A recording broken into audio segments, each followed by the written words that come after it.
Good afternoon, men and brethren. We are back on our little S10 project, and Elijah here is going to pull the push rods and lifters out of it. Okay, we've already got the lifter holder.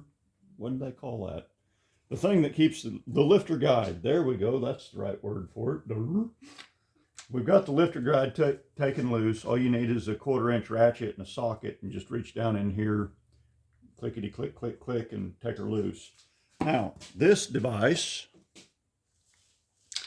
that is a homemade piece of stuff for a 6-cylinder engine to put the lifters and the rockers in, because you don't really want to switch. You want to keep them in order. You don't want to mix them all up if you're going to put them back together. My daddy said so it must be true. Now, there's an arrow here on the front of it that points to the harmonic balancer. Pretty simple. This is just a piece of 4x4 elm that we had laying around. It's going to be fine. You can get these ready made. I don't know how much they cost because I've never bought one.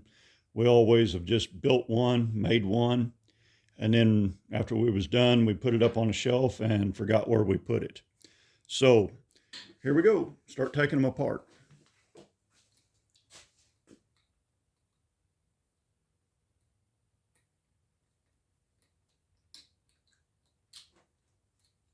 Okay.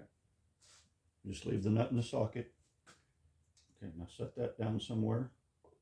Now pull your push rod out, put it in the first hole. Okay, now put your rocker back on there. Don't drop the ball.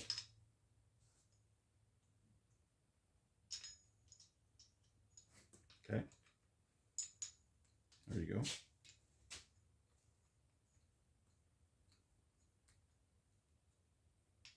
There you go.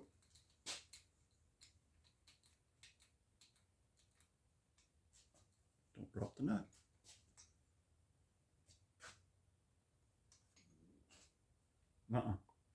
It's on that side. Put it in the second hole. And put your rocker back on. Make sure the ball goes down.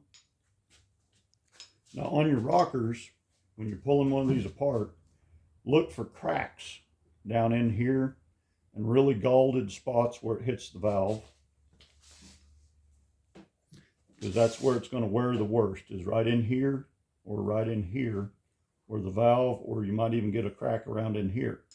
That's just stuff that you need to be looking for. You know, look from galding down in there too.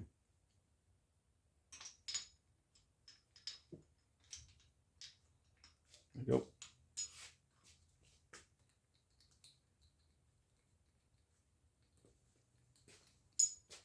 While he's doing that, I'm going to move the camera. So this over here, we haven't done, we haven't done anything with this side. One thing you want to look at before you take anything apart, really, is make sure that all of your stud nuts are down all the way, and that your studs are screwed into the head all of the way. You know, kind of take note of anything that looks weird. You know, you've got 12 of these. If you've got one oddball in 12, there's probably some troubles there. Now these old roller cam 350s and these Vortec V6s are pretty, I wouldn't say notorious, but they're well known for having collapsed lifters.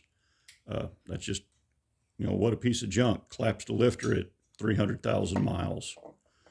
So he's about got all these pulled apart, so we'll be back in a minute. Whoop, there went the ball.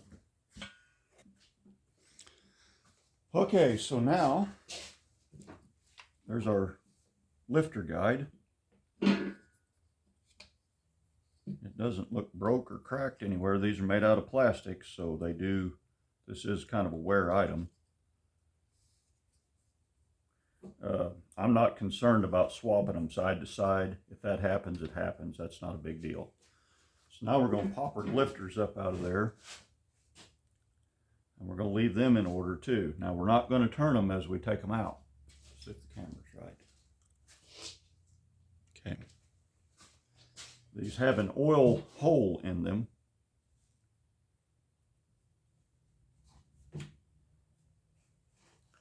Okay, that oil hole was facing to the back. There's a big old chunk of metal in that. Oh dear. That oil hole was facing back. What's this oil hole doing? There's lots of big old... I think these are supposed to face forward. Wow, that's lots of metal. That ain't metal, son. That hole faces forward. I think I had this one out before. I think I put it in backward. Now that hole's facing backward. Move. Is it carbon? Yeah, chunks of carbon.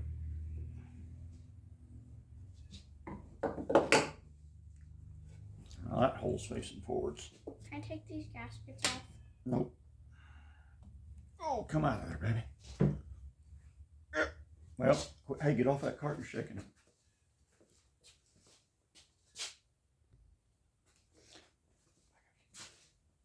Okay, so I can't remember where I read it, but I can't remember, but these all came out with the oil holes facing each other for each pair of cylinders. So oil hole was facing like that. You got one side got an oil hole, one side ain't. They were facing each other. So the first inspection you need to do on lifters is the roller. That should be without pits, without any metal flaking off, without any damage, and they should roll very easy. Son, put that back.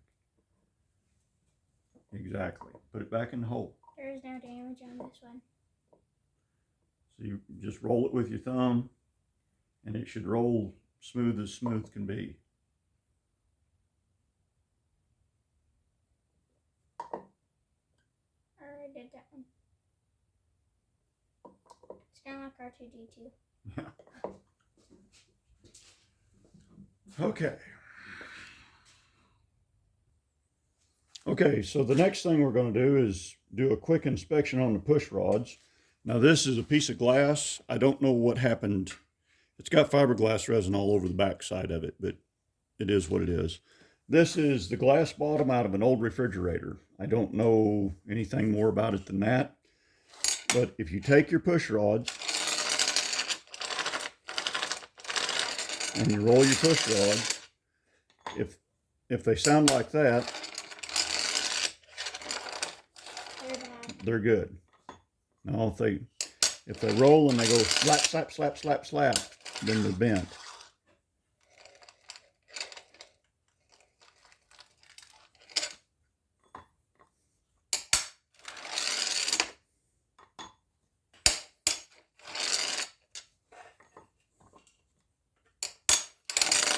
Ooh. That one might have a little bend to it.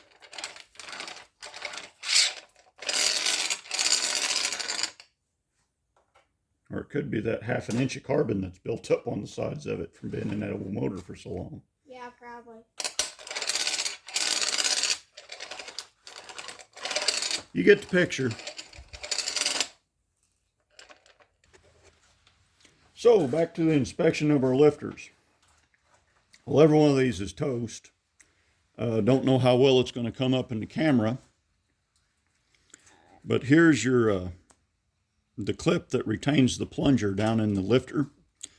And every one of these, the plunger is down, almost 1/8 of an inch from coming up to that retainer. Now that might come back around, or it might not. But this is a brand new lifter. And you can see, come on baby, you can see the retainer in there. And the plunger is up to the retainer. So what we're going to do, this is a little jig or fixture. We used to do this with a bean can or soup can and just fill them full of turpentine or something. But with a roller lifter, it won't sit. You know, with a flat bottom lifter, it would sit in the bottom of a soup can and full of turpentine. And you could pump them and watch and see what happened. But with a roller lifter, you can't do that. I also like to do these like even with a brand new lifter, when I put these lifters in, the motor that we're going to put these in, I'll put this full of clean, fresh, brand new engine oil, never been used. And I will put that lifter down in that engine oil and I'll compress it several times until it pumps up good and solid with clean, fresh, brand new, never been used engine oil. So the helper boy here is pumping these lifters in my little tool here that we made, and he's got lacquer thinner in there. So these lifters are not acting like they're going to come back around. Just about we haven't had any of them that actually have pumped up. They've Maybe all. the other side will. Nah, I don't think so, buddy. This rig been setting for a long time. There's a chance, I guess, if you ran this thing that they'd come back around, but these are not looking promising. Maybe with some oil instead of lacquer thinner. Yeah. I pretty much just wanted to do the lacquer thinner to start with to work some of the carbon and the soot and the crap out of them. So we'll take one of them apart and look inside. So my helper quit on me, but I'm slowly getting this one here to kind of clean up and come around a little bit. Working the lacquer thinner through it, and I've taken it apart. About got her where I want her. We'll go back over here at the bench in a minute.